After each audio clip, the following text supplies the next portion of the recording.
moi c'est Ska du compte Intersistance. Je suis doula du cycle menstruel et des saisons intérieures, mais également de la préconception et de la grossesse. Et aujourd'hui, je viens vous parler sur cette chaîne YouTube de mon expérience avec la thérapie de l'enfant gigogne en tant que patiente. J'ai découvert la thérapie de l'enfant gigogne il y a, il me semble, 5 ans. À l'époque, j'habitais à Lyon et j'avais une amie dont la maman était thérapeute de cette thérapie brève. Et donc, j'ai expérimenté cette thérapie, sûrement en tant que patiente à l'époque, en allant voir la maman de cette amie. Je vous parlerai d'elle en fin de vidéo. Je m'excuse par avance parce que c'est possible que cette vidéo soit un petit peu fouillie, un petit peu confus, étant donné que mes souvenirs datent de cette période, donc d'il y a 5 ans. J'espère que vous ne m'en tiendrez pas rigueur et si toutefois ce n'est pas totalement clair pour vous, n'hésitez pas à me poser des questions dans les commentaires. Soit j'y répondrai en commentaire, soit je referai une petite vidéo ou un autre contenu sur YouTube ou sur Instagram. Donc la thérapie de l'enfant gigogne, c'est une thérapie brève inventée par Jean-Paul Fluteau.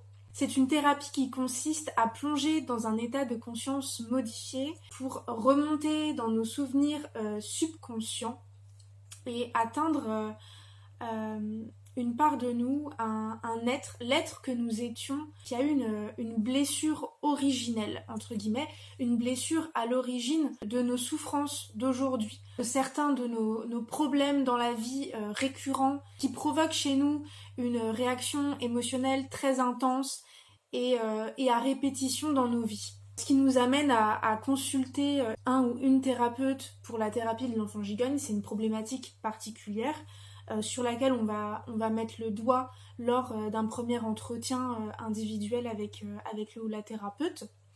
À partir de là, on va avoir soit 2 séances, soit 3 séances. La première ou les 2 premières vont servir à remonter, grâce à un état de conscience modifié, à remonter dans le subconscient pour arriver à cette blessure originelle et à cet être qui a connu cette blessure. Cet être que nous étions qui a connu cette blessure, et cette blessure peut remonter jusqu'au moment de la naissance de cet être, donc de notre propre naissance, ou de notre vie intra-utérine, donc dans l'utérus de notre maman, ou encore jusqu'à l'étape de notre conception en tant qu'être humain, ou encore avant parfois. Les 2 premières séances vont servir à remonter dans ce souvenir très très ancien et cette blessure très très ancienne à l'origine de nos problèmes actuels. Et la seconde partie de la thérapie se déroule sur la dernière séance où on va retourner, grâce à cet état de conscience modifié, dans ce souvenir pour apporter des ressources et de l'amour inconditionnel à cet être que nous étions à l'endroit de la blessure et à l'origine de nos souffrances d'aujourd'hui. Jean-Paul Fluteau considère que nous sommes constitués d'un corps dans lequel l'âme vient s'incarner, entre guillemets. Et donc selon lui, à la conception, et même avant la conception, l'âme du bébé est déjà présente autour des parents dans leur vie au quotidien, puis va venir ensuite se loger dans l'utérus de la mère au moment de la conception, et va faire des allées et venues, comme si son corps qui était en création était une maison en construction. Donc il prend cette métaphore-là de la maison en construction dans un de ses livres. Et donc en fait, cette âme qui fait partie du tout et qui est baignée d'amour inconditionnel, qui est complètement connectée à tout ce qui existe, va venir par moment de la conception jusqu'à la naissance, donc pendant toute la période de la gestation du fœtus, cette petite âme va venir dans son corps et repartir, ne faire qu'un avec tout et se matérialiser, repartir dans l'immatériel et se rematérialiser. Et donc il prend cette métaphore d'une personne qui ferait construire sa maison et qui irait voir l'avancée des travaux de temps en temps, qui se rendrait dans la maison en chantier et qui irait voir les travaux et qui repartirait jusqu'à ce que la maison soit complètement construite et qu'il y ait l'emménagement de la personne dans sa maison. Et c'est ce qu'on voit quand le bébé naît, puis que sa fontanelle va se solidifier et bien se constituer. À partir de là, on dira que l'âme du bébé, de l'enfant qui est né, est complètement incarnée et matérialisée dans son corps physique. Je fais un petit point là au milieu de la vidéo. Ce que je suis en train de vous dire peut vous paraître super perché, super bizarre. Peu importe qu'on croit aux âmes, à l'incarnation de l'âme et de l'esprit dans le corps, d'un corps, d'une âme et d'un esprit divisible et divisé.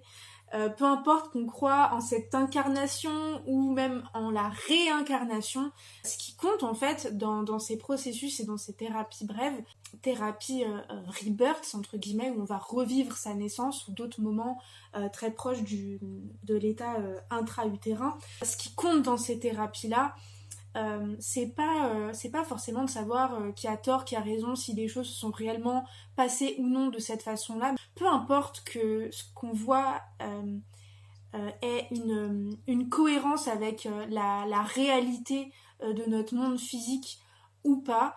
Ce qui va compter, c'est le résultat. C'est de savoir si à la fin, le ou la patiente se sentira mieux dans sa vie au quotidien, arrivera mieux à accueillir ses émotions et peut-être vivra moins d'intensité émotionnelle au quotidien lorsqu'elle se sentira déclenchée par peu importe lequel des stimulus. Bref, je referme la parenthèse et je vais vous parler maintenant un petit peu plus de ce que moi j'ai vécu en tant que patiente dans cette thérapie. La première séance, donc une séance d'entretien individuel avec ma thérapeute, on a remis le doigt sur ce qui me chiffonnait dans mon quotidien, une situation récurrente qui me déclenchait des émotions intenses, donc à répétition, de façon disproportionnée, et on est reparti d'un souvenir récent que j'avais qui avait réactivé cette blessure et ces émotions.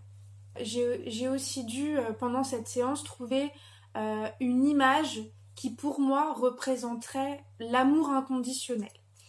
Donc, je vous fais rentrer un petit peu dans l'intime de ma vie. Mon nœud dans ma vie à cette période-là, c'était de trouver ma place, notamment au sein de ma famille, dans mes cercles amicaux, au niveau professionnel, mais tout simplement dans ma vie en général, de trouver ma place, quelle place j'ai dans la vie. C'était ça mon problème à moi. Et l'image, pour moi, de l'amour inconditionnel, c'était une image de bras qui s'ouvrent. Donc j'avais utilisé l'image de bras grands ouverts. J'ai les bras trop grands s'ils sont un petit peu hors champ, mais bref, vous voyez cette image-là de bras qui s'ouvrent, c'était pour moi l'image de l'amour inconditionnel. Suite à cet entretien, on a eu donc une première séance. Moi, ça s'est fait du coup en 3 séances, plus l'entretien 4 séances. On a eu une première séance au cours de laquelle je suis remontée jusqu'à un moment de mon enfance où je devais avoir 2 ans. Puis au cours d'une deuxième séance, je suis remontée jusqu'au moment de ma naissance. Et enfin, dans la 3e séance, comme je vous disais, on est allé apporter des ressources à ce bébé que j'étais. Donc, comment ça se passe concrètement une séance en thérapie de l'enfant gigogne? J'étais installée super confortablement sur un petit lit avec une petite couverture et un casque audio, vraiment en mode cocooning. Et ma thérapeute était assise à côté de moi, qui était couchée. Moi j'étais là, ma thérapeute était là. Donc elle avait son script et elle avait elle aussi un casque audio avec un petit micro pour pouvoir me parler. Le fait d'avoir un casque audio et un micro comme ça me plongeait vraiment à l'intérieur de moi-même, dans mon intériorité. Et je pense que c'est vraiment une façon de se reconnecter à soi, puissance 10 000. C'était super intéressant de faire une thérapie avec un casque en tout cas. On a commencé par une relaxation, donc fermer les yeux, à prendre des inspirations et j'ai visualisé une colonne au-dessus de moi, une colonne blanche et bleue. Et je me voyais à l'intérieur de cette colonne et on a invoqué ensemble l'image que j'avais choisie de l'amour inconditionnel, donc les bras qui s'ouvrent. Et une fois que j'étais bien connectée à cette image de l'amour inconditionnel, et que j'étais ok avec ça et que je me sentais bien avec cette image, grâce à ma respiration, je me suis laissée immerger, inonder d'amour inconditionnel, des pieds jusqu'à la tête en repartant dans le dos. Un bon morceau de la séance où on fait un genre de relaxation, visualisation. Une fois arrivée dans mon subconscient, appelée la salle des archives, j'ai pu me connecter au souvenir le plus récent qui me posait des difficultés. Et à partir de ce souvenir, décrire la scène, me reconnecter à mes émotions, à mes ressentis, aux émotions de cette personne que j'étais. Et ensuite, petit à petit, remonter de souvenir en souvenir dans mon adolescence, mon enfance. Et j'ai pu, à travers chaque souvenir de plus en plus antérieur, connecter à la petite fille que j'étais, à l'enfant que j'étais, à ses émotions, à ses ressentis, à ses besoins. On a fait une première séance comme ça. Au cours de la deuxième, on est retourné dans le souvenir le plus ancien, qui était un souvenir de moi à mes 2 ans. On est reparti de ce souvenir-là et j'ai pu remonter dans un souvenir encore plus ancien dans mon subconscient, qui était celui de ma naissance. Et alors là, je vous le décris un peu brièvement, mais au début, j'ai vu quelque chose de l'ordre du rien, du très sombre, d'une image de la sensation d'avoir les yeux fermés, de voir quelque chose de noir, de rouge et des ombres passer devant mes yeux. Mais je ne voyais rien de plus que ça. Juste du noir, du rouge, des ombres et une sensation de froid, de peur, de solitude vraiment très très intense. Et j'ai pu sortir de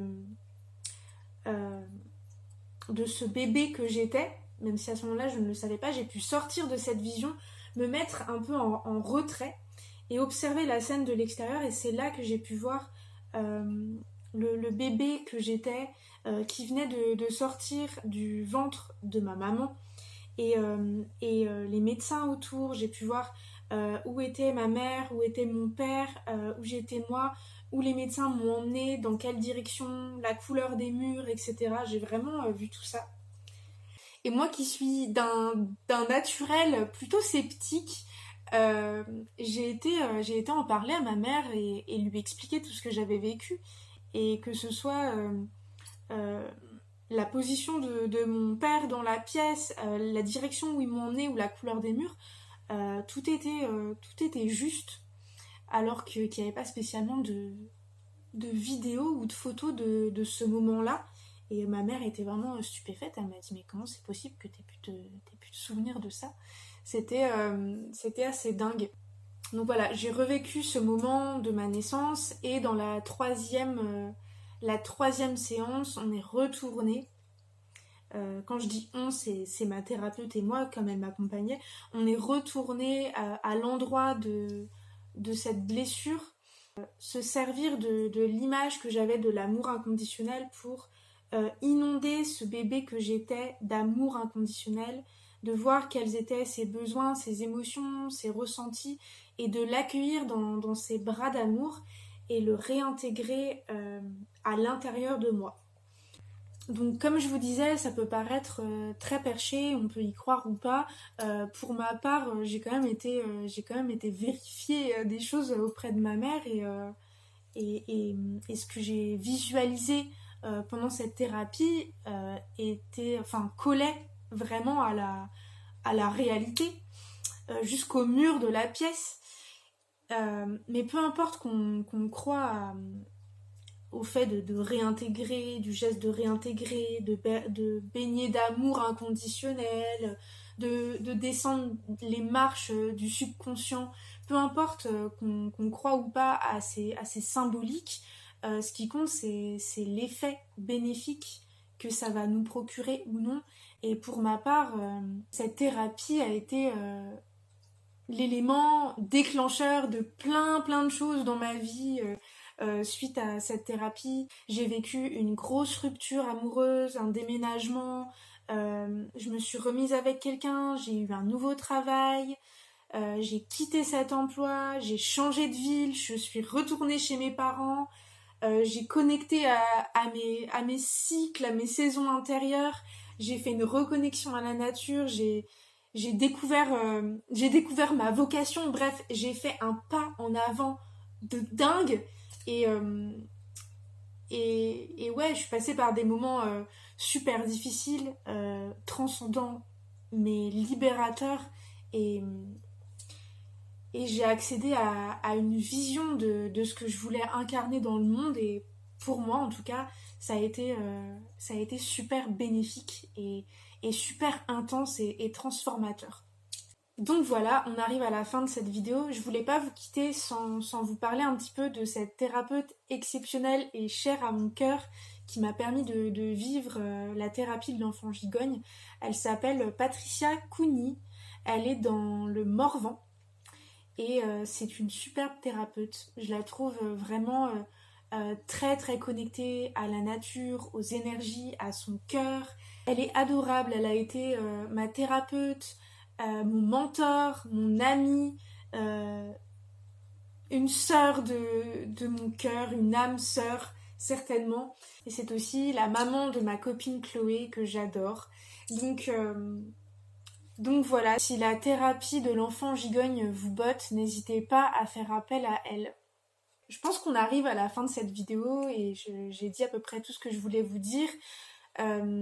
C'était une longue vidéo. Si vous avez des questions, encore une fois, n'hésitez pas à les mettre en commentaire.